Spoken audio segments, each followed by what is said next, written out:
Oi, gente!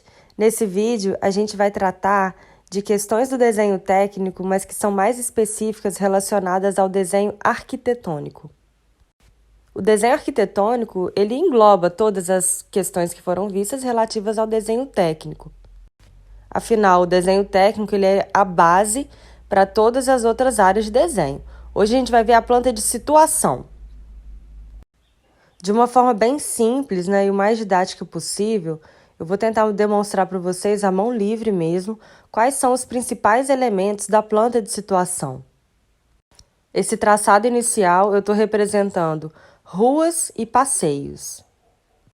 Isso já nos sugere que a planta de situação é uma planta que situa alguma coisa num contexto de uma cidade. Então, colocando um nome Rua X, essa vertical Rua Y e a outra paralela, a Rua W, por exemplo. Ou seja, está rolando aqui uma localização, de alguma coisa em relação às ruas. Essas linhas que eu acabei de fazer são linhas de ruptura, ou seja, o desenho não interessa muito dali para lá. Então, a gente faz uma ruptura nesse zigue-zague. Consultem as normas sobre linhas, tá? Que ali vai estar especificado direitinho como é essa linha de ruptura. Pois bem, estou inserindo aqui uma edificação dentro de um determinado lote, Aqui a gente consegue ver 3 lotes virados para essa rua X, sendo que os da ponta fazem divisa aí com as ruas Y e a rua W. E uma vez localizada, implantada ali a edificação, que ela vai ser achurada, a gente vai começar a situar essa localização dentro do próprio lote, inserindo as cotas, que são cotas de distâncias dos limites do terreno, a própria ocupação, qual que é o comprimento dessa edificação e o distanciamento entre as laterais do terreno, que a gente chama de afastamentos. Então, a gente coloca tanto na horizontal quanto na vertical. E é muito importante também que a gente coloque a cota total desse terreno, tanto de comprimento quanto de largura. Então, ali está 20 por 25, Outros elementos que aparecem também na planta de situação é a cotagem da calçada, da rua. E aí, relembrando um pouco da cotagem, quando o número não cabe no espaço disponível para a gente inserir a cota, a gente puxa um tracinho para a lateral, Existem métodos de se cotar espaços reduzidos. Então, eu recomendo que vocês consultem novamente as normas relativas à cotagem. Então, além da cotagem dos elementos da própria rua, do passeio em que a edificação está inserida, eu também vou inserir as cotas dos passeios adjacentes, Tudo isso nos auxilia a compreender como que é o funcionamento do entorno, Compreender em que contexto que essa edificação está inserida. Então, por isso que é uma planta que situa, ou seja, ela fala, essa edificação fica na localidade tal.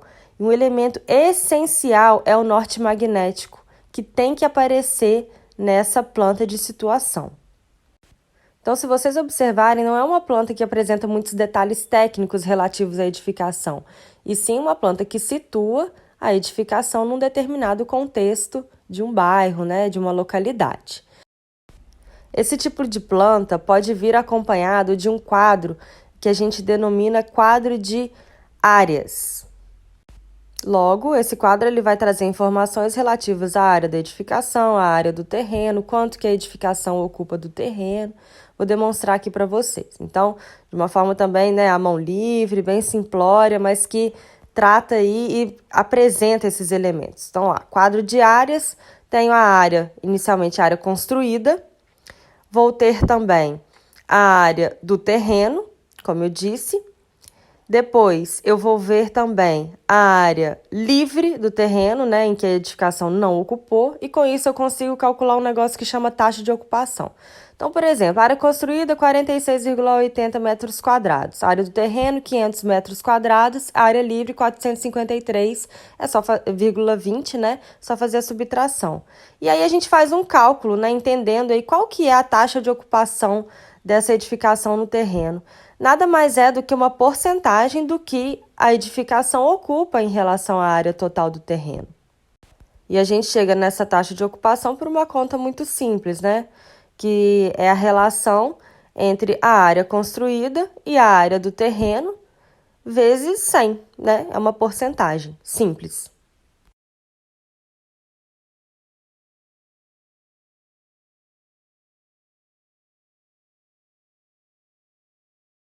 Fazendo um apanhado geral, então, é importante que fique claro que a representação da planta de situação ela vai incluir alguns elementos, né? A gente viu isso.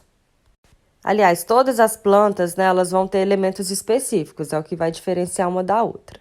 Então, a planta de situação ela inclui, primeiro, o contorno da construção do edifício, né, da edificação, seja uma casa, um prédio. E esse contorno, né, delimitado, ele vai ser achurado a 45 graus. Também vai conter os limites do terreno. Além dos limites do terreno onde a edificação está inserida, tem o limite dos terrenos vizinhos, né? E se eles tiverem alguma edificação inserida também, ela também deve ser achurada. Não é necessário cotar as edificações do entorno, mas é interessante demonstrar, né, qual que é o contexto onde essa edificação que a gente está especificando, ela se insere. Outro elemento que aparece, indicação dos passeios e logradouros. É por aí que a gente vê a localização da edificação.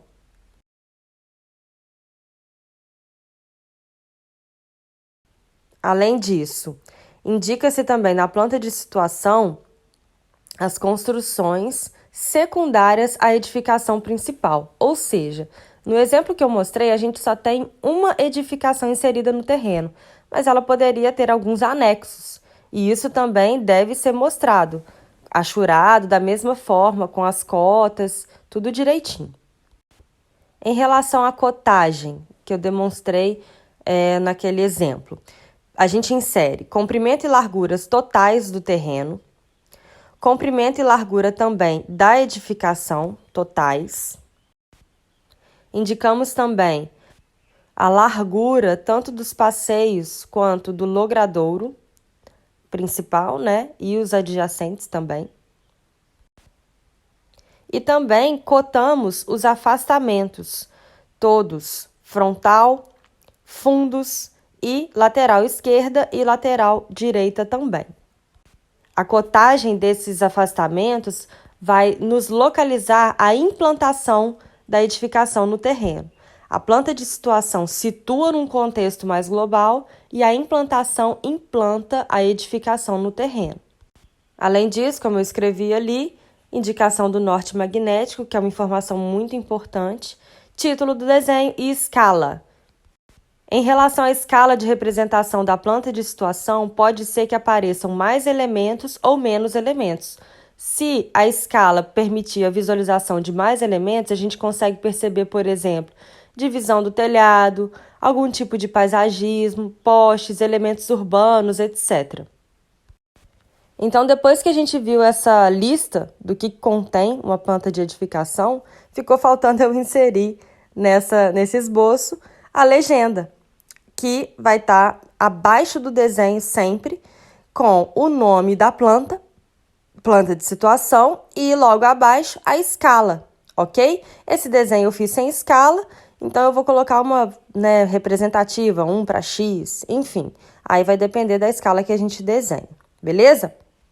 É importante que vocês saibam que vocês podem encontrar diferentes escalas de planta de situação, onde vai aparecer elementos diferentes. Mas o básico que vocês precisam compreender do que é uma planta de situação é basicamente isso. Então, a gente viu aí, né, uma esquemática de uma planta de situação, o que essa planta inclui, né, quais são os elementos, também que pode vir acompanhada de um quadro de áreas, e basicamente é isso. Espero que vocês tenham entendido. Até a próxima!